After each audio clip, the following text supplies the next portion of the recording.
वगैरह।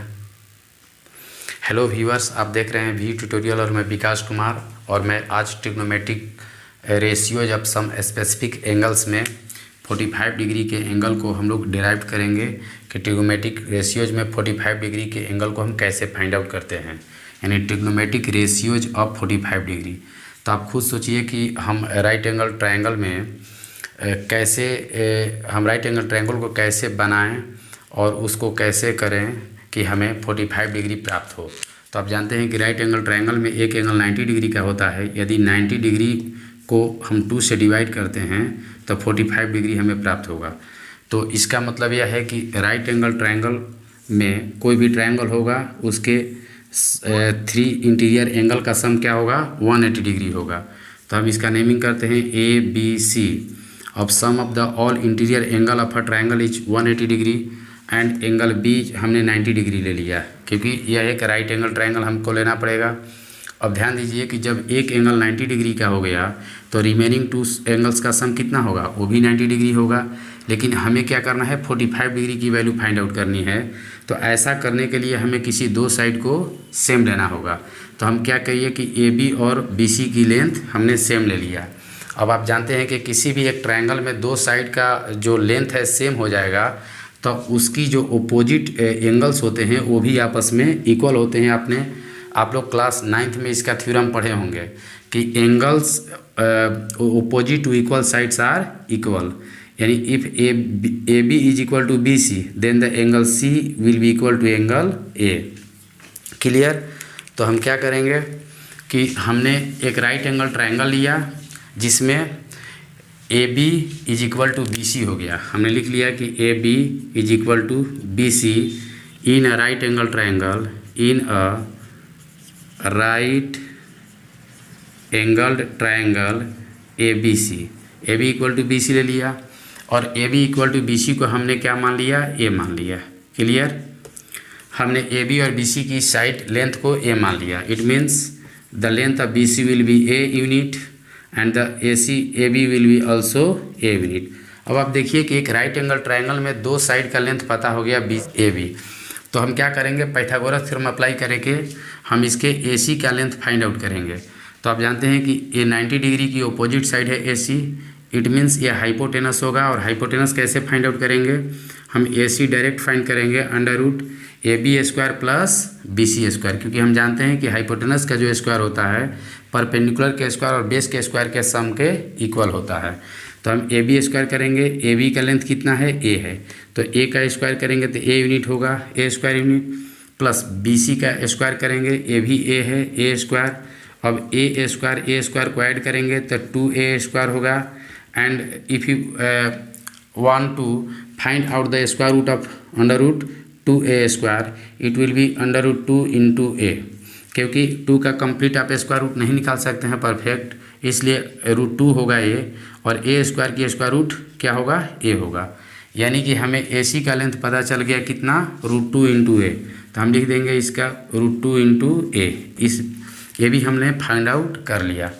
अब हमें क्या करना है कि ये तो लिख देंगे कि ये जब आपका कितना है 90 डिग्री, तो ये जब एंगल A और एंगल C इक्वल हो जाएगा, क्योंकि AB और BC इक्वल है, देयरफॉर हम लिख सकते हैं कि if AB is equal to BC है, therefore angle A will be equal to angle C and the measurement of angle A and angle C will be 45 degree. तो angle A और angle C 45 degree हो गया। अब आपको जो भी trigonometrical ratios find out करनी है आप आसानी से फाइंड आउट कर सकते हैं। तो देखिए, अगर सपोज हम चाहते हैं कि साइन 45 डिग्री की वैल्यू फाइंड करें, तो हम लिखेंगे कितना, sine of angle A, sine A। तो साइन A मतलब एंगल को डिनोट कर रहा है, तो साइन थीटा इक्वल टू क्या होता है, परपेंडिकुलर अपॉन हाइपोटेनस। तो अगर आप इस एंगल को लेंगे तो परपेंडिकुलर कौन होगा, BC होगा, ठीक है, और हाइपोटेनस क्या होगा, AC होगा। BC का लेंथ कितना है, A है, और AC का लेंथ √2 इंटू A है। A से A कैंसिल हो गया, तो इसका रेशियो क्या आया, 1/√2। तो साइन A यानी A कितना को डिनोट कर रहा है, 45 डिग्री को, C भी कितना को डिनोट कर रहा है, 45 डिग्री को। Therefore sign of 45 degree will be 1/√2। Clear. अब यदि चाहते हैं कि हम कॉस 45 डिग्री की वैल्यू फाइंड करें, तो आप कॉस सी को लेकर चलिए चाहे कॉस ए को लेकर चलिए। सपोज यदि आप चाहते हैं कि कॉस सी हम देखते हैं कि कितना आता है, तो वो भी सेम ही आएगा। आप देख सकते हैं, पहले हम साइन सी आपको फाइंड आउट करके दिखाते हैं। Sine C is equal to क्या होगा, इस एंगल को लेकर चल रहे हैं तो इसकी ओपोजिट यानी कि साइड ए बी है, ये आपका परपेंडिकुलर होगा, तो हम लिखेंगे परपेंडिकुलर ए बी, और हाइपोटेनस क्या होगा ए सी। ए बी भी कितना है, ए बी का लेंथ भी ए है तो हम ए लिखेंगे। ए सी का लेंथ कितना है, √2 इंटू ए से ए कैंसिल हो गया यानी 1/√2। और आप देख सकते हैं कि साइन सी भी कितना है 45 डिग्री है, देयरफॉर हम लिख सकते हैं कि sine C is equal to कितना 40, sine C is equal to what. अब साइन सी नहीं लिखेंगे, साइन 45 डिग्री लिखेंगे, और साइन 45 डिग्री इक्वल टू कितना होगा 1/√2। तो इस प्रकार हमने साइन 45 डिग्री की वैल्यू लिखा, फाइंड किया 1/√2। साइन सी जो एंगल फाइंड किया वो भी 1/√2 हुआ। तो देयरफॉर हम लिख सकते हैं क्या कि sine A is equal to sine C. ये क्लियर था। It means what, it means that if you find sine of angle 45 degree, this will be equal to sine of angle C, यानी angle ए और angle C आपस में equal है। ये पहले ही हमने बता दिया है कि एंगल ए और एंगल सी 45 डिग्री है। अगर आप इस राइट एंगल ट्रायंगल में एंगल ए को लेकर चलेंगे तो वही वैल्यू फाइंड आउट होगा जो एंगल सी को लेकर चलने से होगा। अब हम क्या करेंगे कि कॉस की रेशियो फाइंड करते हैं कि कॉस 45 डिग्री की वैल्यू क्या होता है।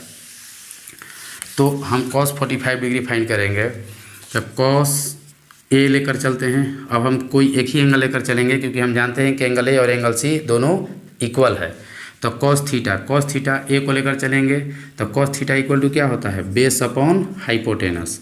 तो एंगल ए को लेकर चलेंगे तो इसकी एडजेसेंट साइड ए बी है, ए बी आपका बेस होगा और हाइपोटेनस क्या होगा ए सी होगा। ए बी का लेंथ कितना है ए यूनिट है, और ए सी का लेंथ कितना है आप देख सकते हैं √2 इंटू ए है। इसको कैंसिल आउट करेंगे तो 1/√2 होगा। ए क्या है 45 डिग्री है, देयरफॉर हम लिखेंगे cos A is equal to कितना 45 डिग्री। अब आप चाहते हैं कि tan ए की वैल्यू फाइंड करें तो tan ए भी फाइंड कर सकते हैं। देखिए tan A is equal to tan theta equal to क्या होता है परपेंडिकुलर अपॉन बेस। जब एंगल ए को लेकर चलेंगे तो परपेंडिकुलर आपका क्या होगा BC, और बेस क्या होगा आपका AB। क्लियर। BC का लेंथ कितना है ए यूनिट और AB भी ए यूनिट है, कैंसिल आउट हुआ कितना हुआ 1। देयरफॉर ए क्या है 45 डिग्री है, तो हम लिख सकते हैं कि tan 45 डिग्री इक्वल टू क्या हुआ 1 हुआ।